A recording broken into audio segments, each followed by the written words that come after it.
Hello, and today we'll continue with Beyond the Ruins.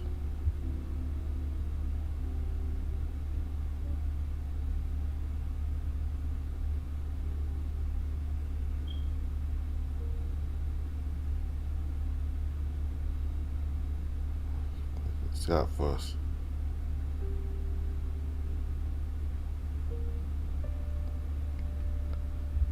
Kind of interested more in Zeke. So basically, I'm gonna save the best for last. Just pick Scott first. Not these better, but I'm more interested in Zeke. So I want to save him for last. Let's go ahead and do Scott. So take a quick visit to Scott and also call him for dinner. I wonder if he's on his spot today. You stood up, brushed the dust off your hands, and stretched yourself. You glance over to where Scott usually kept himself. You went up the stairs where you usually remember where he showed you. You turned to the right hallway and to the left corner, and you saw Scott sitting watching the sunset. He heard you coming and turned his head around. Roger.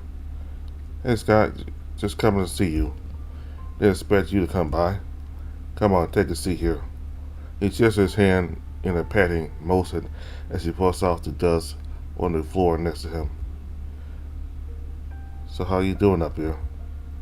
Peaceful, just watched the sunset to soothe out myself after clearing out some pests earlier.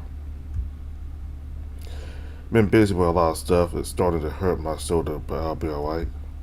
You saw the look on his face that it was more than physical fatigue. His eyes still are not tired, but also telling something deeper. You look tired. Perhaps I should be resting soon.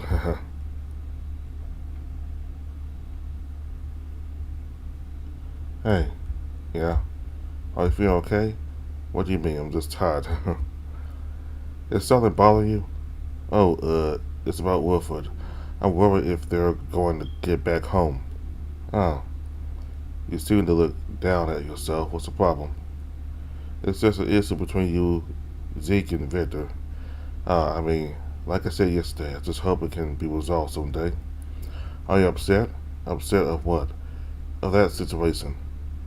I am, but there's no point in lingering about it.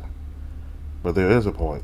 Whilst I don't like it, I don't think it won't be an appropriate time to talk about it right now. The sunset looks beautiful. Please don't ruin it for me.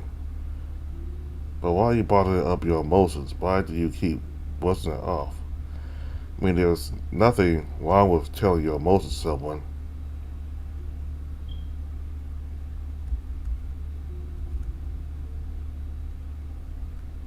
Yeah. Best helps in here. Right now. You struck off thinking that it was better to not talk about it. So how are you feeling? I'm doing alright. Ready for dinner. How about you chat about how your day went? Well, it started about Rick commenting on me getting fatter, which is a good sign. Well, it means you can use those fats as energy. You'll be looking less malnourished. Is it that monster meat you guys get your proteins from? Well, it's less tasty than normal meat, but hey, it works for proteins. I want to know more about these monsters like that. Who, when, and how they are formed. I'm not a monster nerd, but you can ask Xavier when he gets home. Maybe I can ask him. I just hunt and know what valuable things should be brought home. This wasteland is so vast. I wish I could see more. Yeah, me too. He left a short, peaceful silence before standing up. He pushed himself up, unfolding his legs slowly, as he stretched, his arms reaching high above his head. A loud rough grunt escaped him. He brushed off the dirt on his pants and looked at you with a smile. Alright, I think that's for today. Thanks, Walter, for the chat. I needed that. You're welcome, Scott. Come on, let's head back to the campfire. I'll lead the way. Yeah, maybe Wick's got dinner ready by now. Scott gestured for you to follow him, leading you through the passages into the hallways. He glanced at you occasionally. You could see his expression satisfied and enthusiastic. The quiet moments felt easier. The quiet moments felt easier with him around. It felt steady and calm.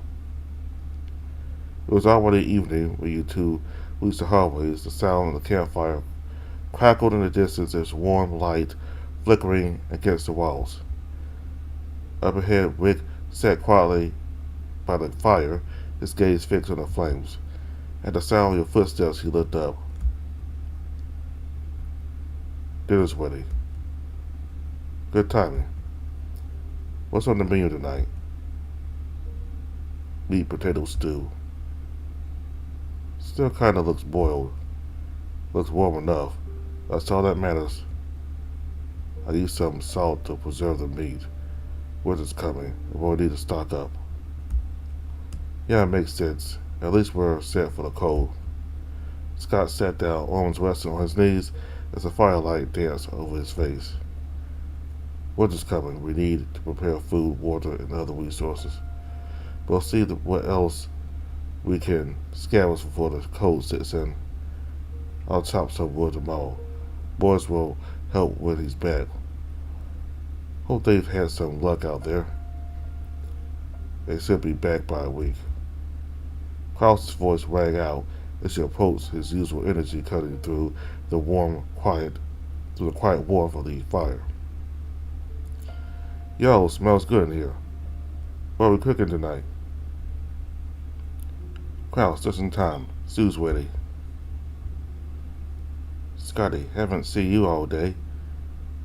Didn't get yourself banged up on a wand, huh? Klaus smirked faintly, shaking his head.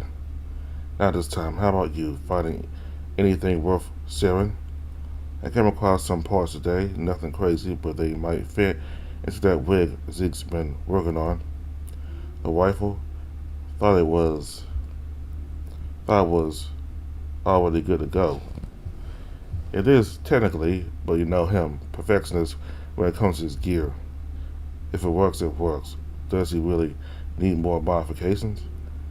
Guess he does if he plans on keeping it operational through the winter. Cold is rough on machinery and gets things easily busted and rusted. Anyway, these parts might help stabilize his scope. He was grumbling about it drifting last time. You're going to work on it. You're going to work on it with him? Of course, but you know Zeke barely says two words. What he does is either an insult or an order. Let's leave Zeke alone and let's eat. The group settled around the fire, bowls of steaming stew in hand. For a moment, the only sounds were the crackle of the flames and the clink of spoons against bowls. Klaus leans back, holding out a soft sigh as he savored the warmth of the meal. Scott sat quietly, his gaze flickering between the fire and the others. Everyone seemed content to eat in silence. You took a slow bite, letting the flavors settle on your tongue. It wasn't anything fancy, just a warm, salted meat and potatoes. Scott glanced away, checking on you. Good enough? It's good enough. Klaus finished his bowl, setting it aside as he stand up and stretched. He groaned aside. Okay, so it started raining where I'm at right now, so I'll just have to excuse the sound of the rain.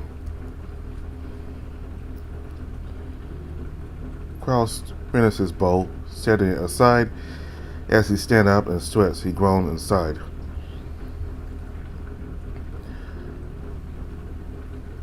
Alright, I'm gonna rest early so I can fix that rifle quickly. See you, Klaus. Good night.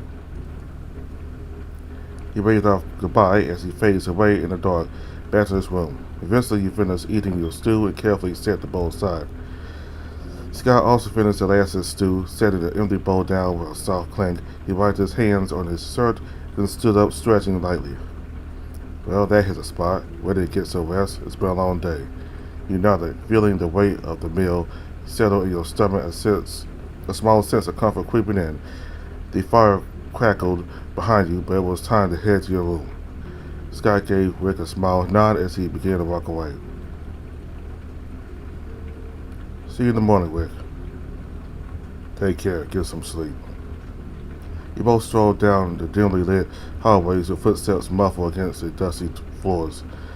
Once you two reached your room, Scott paused at the door, looking back at you for a moment. You sure you're good? Do you need anything? I'm alright, thanks. Scott nodded, a small, legitimate smile tugging at the corners of his lips. He reached for the door, but instead of stepping away, he uttered, Alright, get some rest. I'll see you early tomorrow for your breakfast. Me and Rick are leaving early. Make sure you get yours. Good night, Scott. Good night, Roger. The door creaks as he closes it. You can hear his footsteps fading away. It's just you in your room. I wonder how's Victor and the necklace I gave him. I'm sure he'll be fine. I should rest. You shut your eyes, allowing yourself to relax as you slowly drifted to sleep. You still here? I'm working. Cool. Now can you leave me alone? I just want to talk. You've been avoiding everyone. I need space. That's what you've been saying for weeks. You've been keeping your distance, acting like nothing's wrong. I'm not the one who can't handle it, Vic. I'm just trying to hold it together. Hold it together? You've been smoking out here. You've been shutting me and Scott out. You're straying away for months now. I don't need to talk about it every second, alright? Not everything has to be aired out. That's not the problem, Zeke. You don't talk about it. You feel like everything's normal when you distance yourself. You don't want us anymore? I didn't say that. No, but you act like it. Like you've always say, get out of my turf. I know Hector is dead, but it doesn't mean you also lost us. That's not fucking fair. I gave you guys your own way to grieve. I let Scott motherfucking have a tantrum every minute he talks about how he's feeling. You stayed out weeks with us. You didn't check me out how I was feeling for months, Vic. For a whole 10 months. Where were you when I was puking my guts out every night from stress? Where I couldn't sleep without seeing his face? You want me to talk? Fine. I watched Hector get torn apart. I held his bloody camera in my hands. And you two, you got to say goodbye. You got closer. I got nightmares and silence. Because you were difficult to reach out to. Bullshit. That's bullshit, you know it. I have been crying. I'm not damn pretending to be cool and tough. I just hate these creatures. I hate this world. Hearing you and Scott about me being the one distancing instead of you reflecting on yourselves makes me hate it here more. You left me, both of you. The moment they put a grave on Hector, you left me alone. I don't know what to do. We both lost Hector. I'm sorry. I'm sorry for invalidating you. I never knew you were grieving like that. I thought that you were loathing us. We all have faults. We all got problems. Come on now. Don't let that trauma trigger you. It's no one's fault. No, I have been unfair with you. All this time, I thought you were pushing us away because you blamed us, but you were just grieving, like us. I'm sorry, Zeke. I'm sorry too, Vic. The air filled with silence as they embraced silently. The cold wind makes it less cold between them. I assume you're tired. Come on, let's get you some rest. It's midnight. Yeah, I think it's time to sleep. They walked towards the door and started heading down together. Their footsteps echoed in the quiet building. While Victor and Zeke had their conflict resolved, sounds could be heard from the bathroom. the water steadily streaming out of the faucet that filled the bathroom silence. Rick was panting on the sink, his face staring on the mirror with a look of fear in his eyes.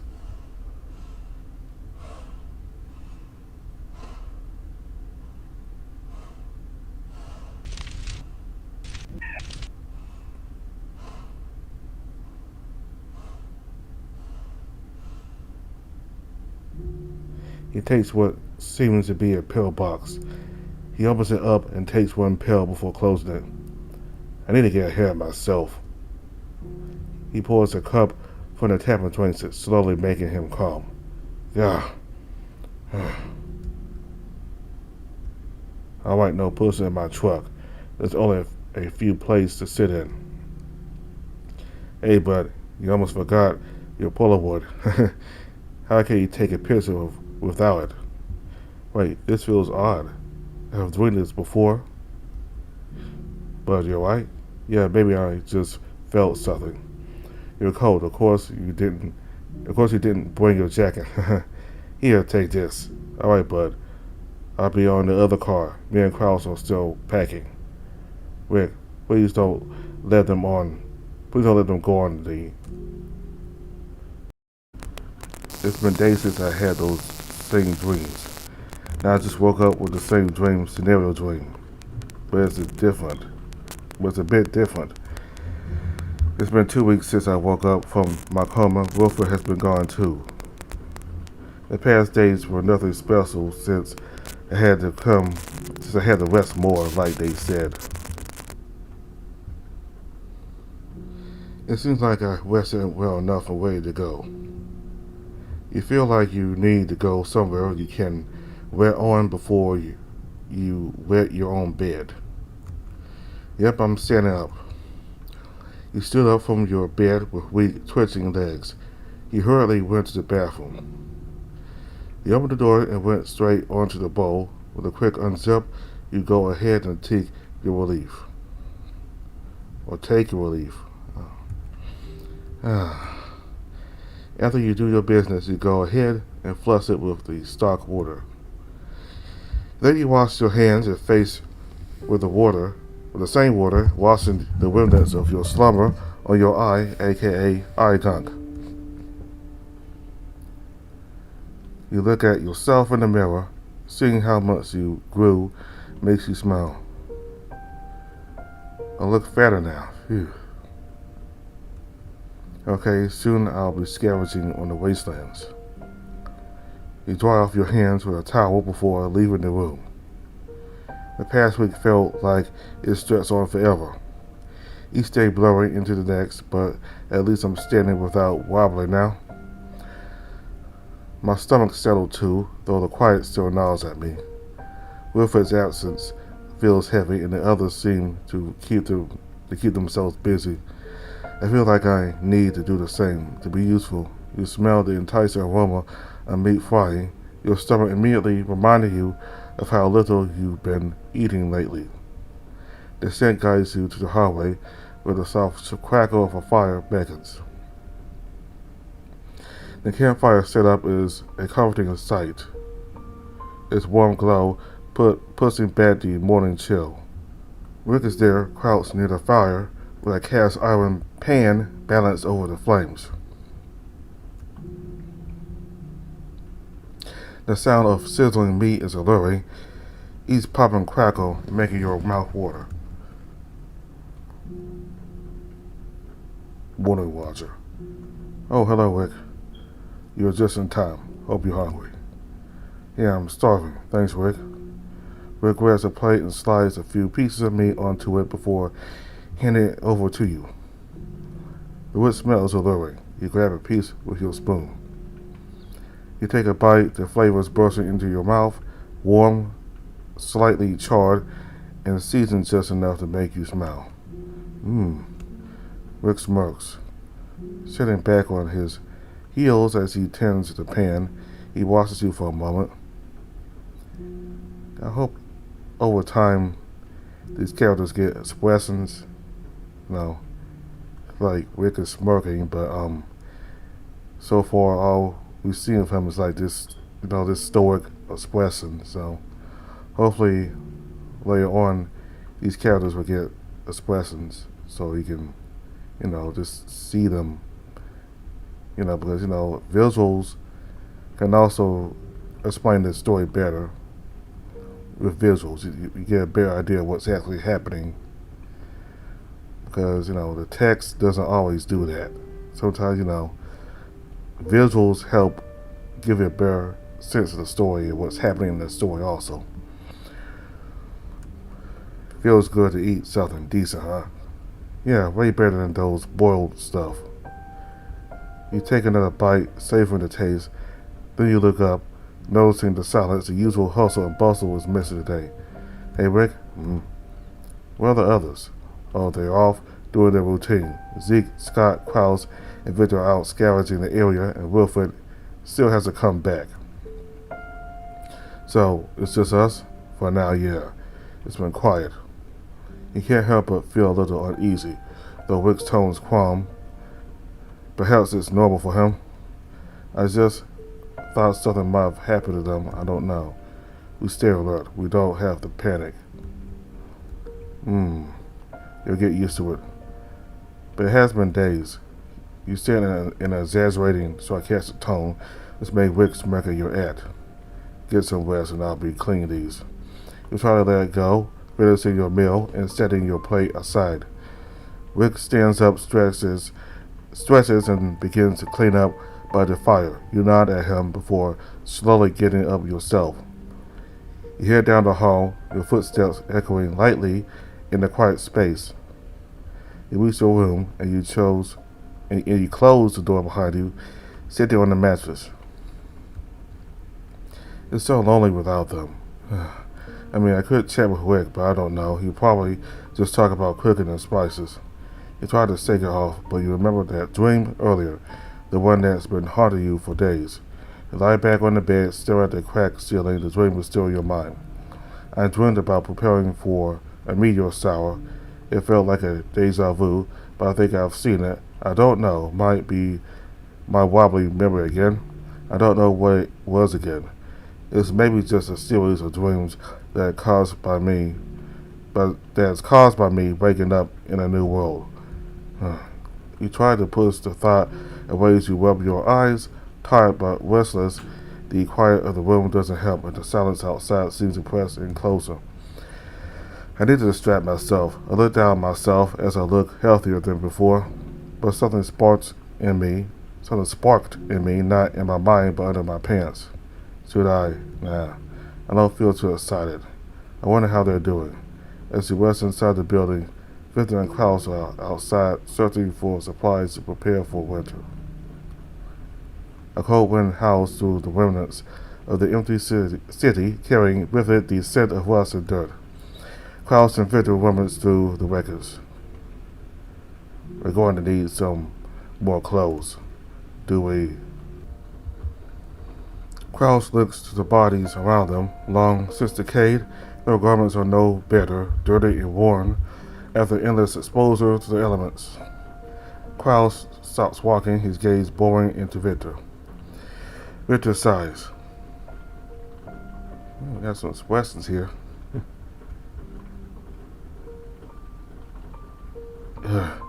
I hate seeing dead people naked, but I'm sure we need their clothing more than we do. Or more than they do. See, it feels a little wrong to steal from the dead, don't you think so? Morals don't apply anymore, as long as there are resources. No, man, it just feels wrong. These remind me that they were once alive.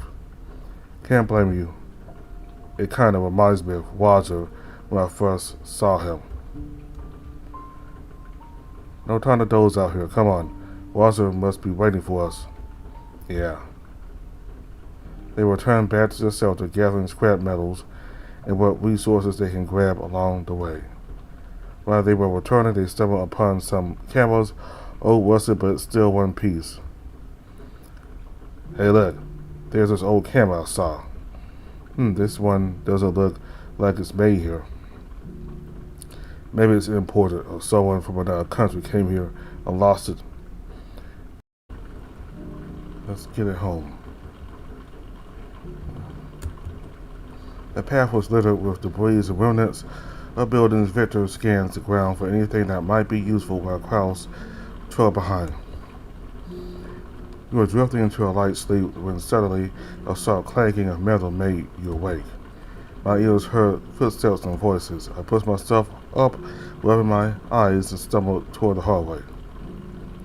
I turned around and looked around to see two familiar figures walking into the campfire. Victor spotted me first. He was carrying a bag with rustling sounds. Hey, look who's finally up. Kraus faced you. His arms were full of bulging bags that clanked softly with each movement. Told you we'd wake him. You rubbed the sleep from your eyes, nodding at their haul. What's with all the bags? You guys hit the jackpot or something? Victor grinned and shook his bag, making the contents rustle louder. Better than jackpot. Found some old tech that might actually work. Mostly scrap, but some usable parts in this. He nodded towards the camera, still tucked under his arm.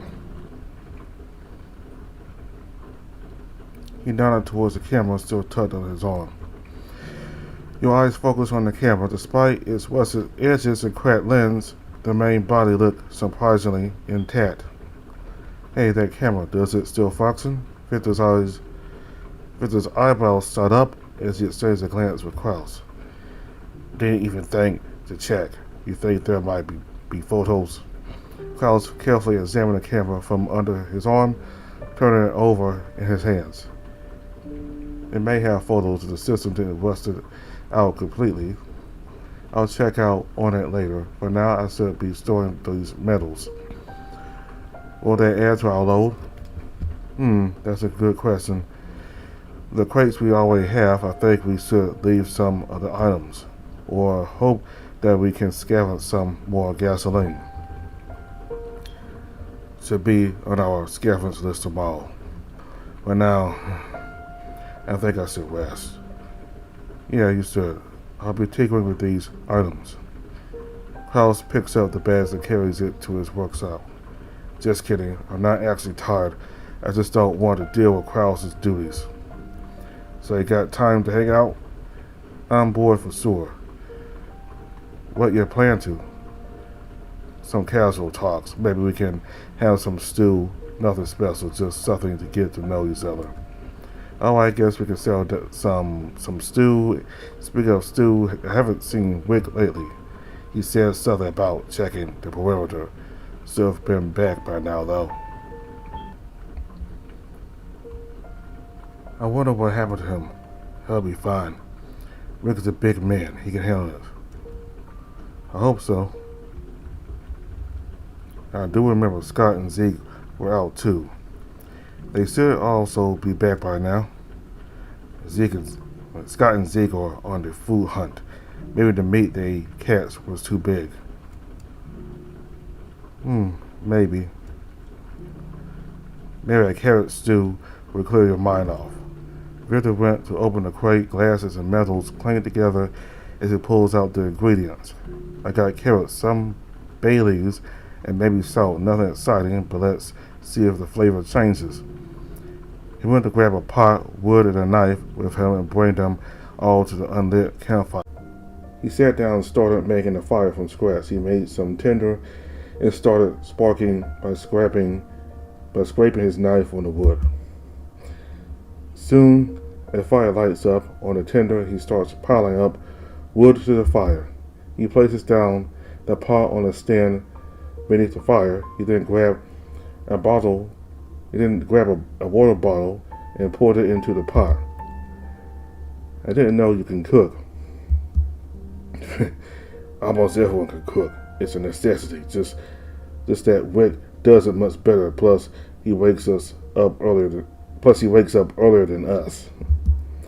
He started chopping off the carrots and threw them into the pot along with some bay leaf and a bit of salt. He stirred the pot, the carrots bobbing in the simmering water. The steam smelled faintly purple.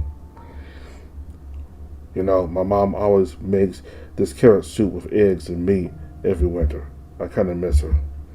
I miss her cooking. I miss her lullabies. I miss her greeting every time I come home from the military. I miss her. Sounds like she is a good mom. The best one. But I'm sure she'd be proud of her son's still alive. He wants the steam curl upward, and a smirk tugged at his lips as he gestured to himself. Funny thing, though, I look more like my dad, total Black Panther. Mom was a different colored leopard. I see. I can't remember much about what my parents looked like. I guess I kind of forgot them. But I think I'm a brown wolf. I'm definitely not a gray wolf. I'm a bit smaller than them. Guess that's pretty much for me. The pot bubbled steadily, the rich scent of the carrots and bay leaves filling the air. Victor grabbed a ladle and poured a generous serving into your bowl.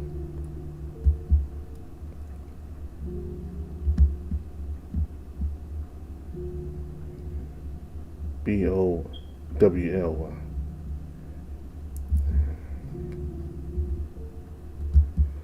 Careful, it's hot. Wouldn't want you burning your tongue. You rolled your eyes but accepted the bowl, blowing on it dramatically. You two both enjoyed the freshly made stew. It was hot, steaming, and comforting. You like it? It's not bad, actually. It's kind of nice. Feels like something familiar. Guess I didn't mess it up then. Where did you get the bay leaves, though? Oh, I got them earlier with Kraus on our way back on our scavenging hunt. Found a patch of them near that old building by the river. Didn't know you found them there, though they only grew further out or went extinct.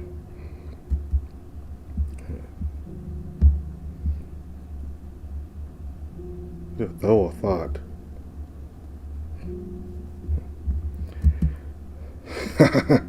They don't go away easily, but I guess we got lucky.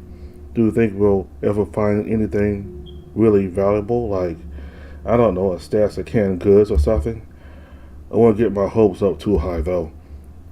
But you never know. There are still a few places we haven't checked. Maybe we'll hit a jackpot. Maybe one day. Hell, maybe we'll find a whole untouched supermarket hour after hour spamming beans. Just hope they're not expired. There may be cans somewhere here. Silence fell between you two till Victor decided to speak up. Hey, I'll go somewhere. Where? Oh, just outside. Don't worry, the monsters are clear down there. I don't know, are you sure? We went outside. I'm sure you'll be fine down there. What if a monster appears? I'll be right by your side. I sighed defeatedly, knowing it's dangerous down there, but since Victor is safe and so are the others who frequently go down to scavenge, I assume it's safe for me to go down there. With enough courage, I stood up and nodded to Victor, though I seemed unconfident in my decision. All right, let's go. That's the spirit. You two both went down to the building. There you saw unfamiliar and unseen floors of the building. It's so messy. It is, unfortunately. We may have to move out, but I don't know. Let's hear from Wilfred. I hope I can get a better room to stay, but he can't be picky these days. Yeah, I sleep in the storage room. At least that's better than sleeping outside with no protection. Yeah. You left a chuckle while examining the walls, the cracks, the moss, and the grime on it. There are a lot of glass shards and metal scraps. There's a lot of junk. This place used to be a motel, they said. No shit, Sherlock. I mean, it's pretty obvious. Still need to ask Xavier where the hell are we? They're going back soon. I hope so. We descended further downstairs till we saw the gate. The first time I saw the world. Whoa. Messy, right? No, it looks so something like a book. It feels so surreal. Well, at least you're not disgusted by it. I'm not disgusted by it, more like shocked in a positive way. Well, not in a positive way, but not in a negative way as well. Someone who just woke up several years after would be shocked also. You're wondering what happened, why, how, and when. Yeah, somehow looking at it feels a bit colder. Is it cold? Fuck, I forgot to bring you a jacket. Want to get back one? It's fine, I'm not freezing cold, more like windy cold. Winter is earlier than I expected. It's almost winter? Oh wait, yeah, it's September. Oh, don't you think the winter will come in December? It comes in November in this world. Climate change, unfortunately. It's worse than what I heard. It's doable. We just need to look out in the winter. It's going to be a lot colder than now. And oh, don't forget, winter starts early here. Great, I'm already dreading it. Don't worry about it. We'll stock up on supplies, find somewhere warmer, where we can wrap ourselves in blankets. Yeah, extra blankets. I hope there are enough. We can find tomorrow. If we're lucky, we can find an older winter gear and fuel. You think there's still stuff like that out there? Seems like you scavenged through the area. Some people hide things when they think they'll need them later. Can't believe I'm teamed up with a bunch of criminals. We all do. No one's pure in this damn wasteland. Yeah, yet you guys still save me. Isn't it kind of you guys? Vulnerable, weak, defenseless. Those are what we saw when we took you out there. There's no reason for us to hurt you. We are criminals, not psychopaths. We kill and save for survival. Ironic for me, who serve to defend people. Remembering those scenarios makes my head hurt. Sorry for dragging you into this topic. It's fine, you guys went through a lot, and it sounds so depressing to see how this world fell into shambles. It is. But look on the good side. We survived the war and apocalypse. I think we should be grateful for that. Today might not be looking pretty, but somewhere in the future we can build a village and we have our own farm to eat. Doesn't that sound good? Yeah, it would be nice. Roger, you're shivering. Oh, I think we should head back. Better than for you to catch a cold. We went back upstairs, climbing up to the floor where they reside. There they saw an empty campfire. Seems like they still aren't here. You should get some rest. I guess so. Come on, let's get you to bed. Victor lays a hand on your shoulder, humming as he guides you to your room. For a while, you were at the level of Victor's chest, and it's large. It was always muscular, but when I look closer, it's large. Especially with that sleeveless shirt that allows me to see half his chest makes me feel something. Oh, what am I talking about? I should respect him. Alright, sleep well, Roger. I'll be in my room. He raised off and closed the door, leaving you alone in your room. What was that? I think I need to do it. Let's resist and sleep off. I lay down on my mattress and try to wash away my lust. You lay down, resting your mind slowly, delving into the darkness.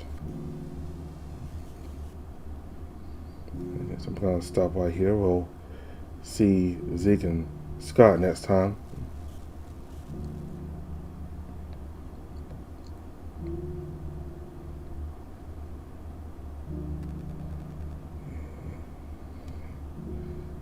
Stop right here. It'll be a good point to start off next time. All right.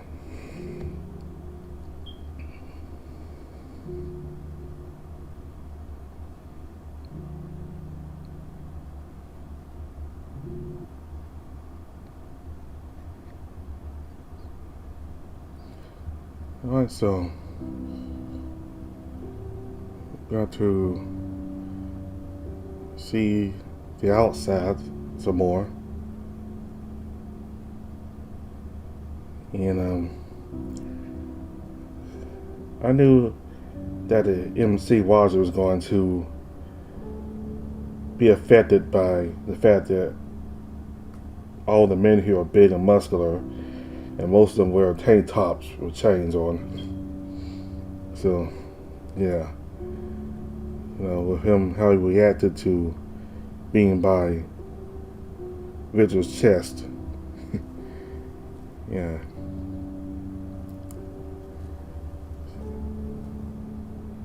So, okay, so we got to see both Victor and Zeke. This is going on during Waz's dream, and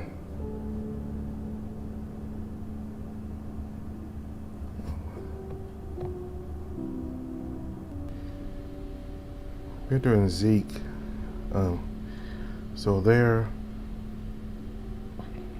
discussing their past over this person named Hector who died, and both of them held him, they were friends with Hector and they agreed over him dying. And Zeke said that Victor and I guess the others didn't communicate with him. They didn't talk to him. And Victor said that Victor tells Zeke that he kept pushing people away. Well, he wasn't trying to be there. He wasn't trying to contact them, and Zeke said that was bullshit, and that's not true. Well, now I don't know if Zeke was always like that, but if for what little bit we see of him so far, he always been this type of person who just kind of mad, or just this quiet, stern, stoic person who doesn't want to be bothered by anybody. So either he started being like this recently and he wasn't like that back then, or he might have been like that even back then also as well. And if that's the case, then I kind of do believe in what Victor said. If that's the case, because Victor said that Zeke wasn't trying to come in contact with them. It's kind of like how he is right now, and what Lil was seeing of him in the story, that he's not. He basically pushes people away and threatens them, and So yeah, and we got to see Roger and Zeke together also, looking for scrap, and they were debating taking clothes off of dead bodies, and Victor, he just thinks it's just wrong to do so, like taking clothes off of dead bodies, but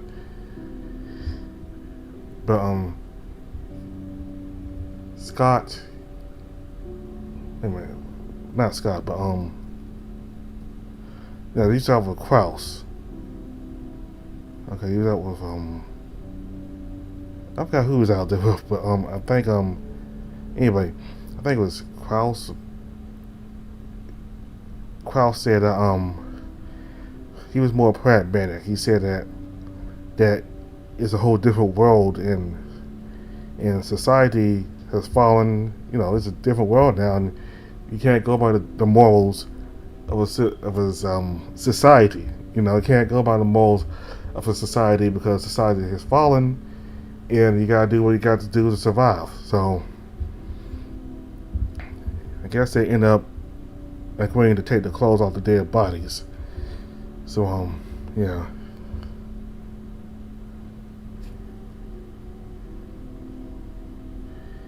I really like Victor. I mean, he got this tough guy look to him, but he's very kind, And I like the dragon, or looking type of guy, the big guy. I think his name's whose name I forgot. I gotta remember these names. Anyway, the big dragon-looking guy, the blue one. He's very kind. I mean, he's very kind. He's like the stoic. I mean, he looks stoic, but he's actually pretty kind. You know, he just seeing him, he looks like this quiet, stern type of person, but he's actually very kind. And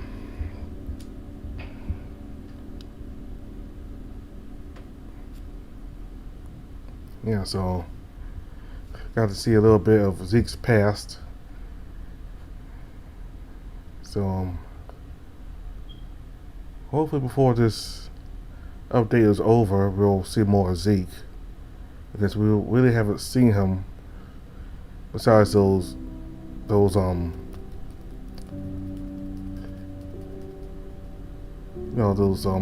flashbacks in the MC's dream.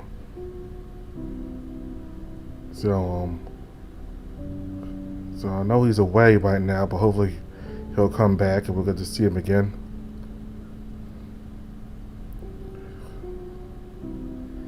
So there's a lot of spelling and grammar errors in this story here.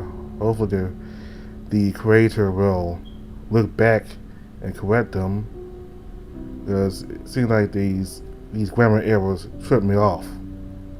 So hopefully he or somebody does it for him. There's a whole lot of grammar errors here, and words being spelled differently, and words appearing multiple times and all that. Alright, so thank you all very much for watching. Bye.